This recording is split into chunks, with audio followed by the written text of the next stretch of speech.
આપણી દીકરી જીવતી છે કે મરી ગઈ? આપણી જયેશભાઈ તમે જાઓ, માણસોને અહીંયા બધાને કોલ કરો, અમદાવાદ ચક્કાજામ કરો આજે રાત્રે.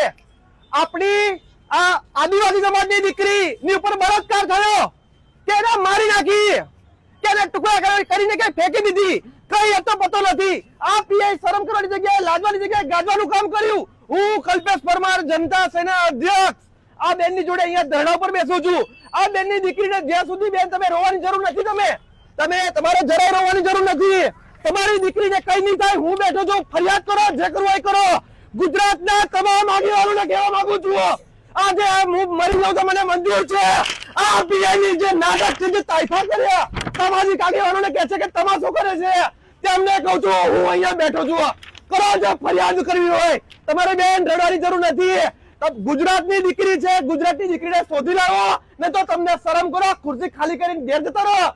હું આ બેઠો છું, બેસો મારી જોડે, બીજું કોઈ નહીં બેસે. બધા ધર્મો જેવા બેસો અહીંયા. તમારા કમિશનરને બોલાવો બધા અહીંયા. ચાલો, શરમ નથી આવતી તમને લોકોને? પીએ દાદાગીરી કરે છે. ભાઈ આદિવાસી સમાજને ખાસ કહું છું, જય જોહાર. અવાજ આવવો જોઈએ, જય જોહાર. મારો અવાજ નથી નીકળતો બીજા દાડા.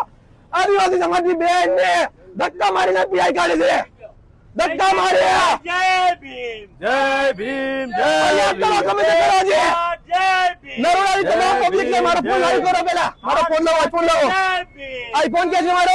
આપના પોતાના પ્લેટફોર્મ લલકારને લાઈક કરો, ફોલો કરો, સબસ્ક્રાઇબ કરો અને શેર કરો.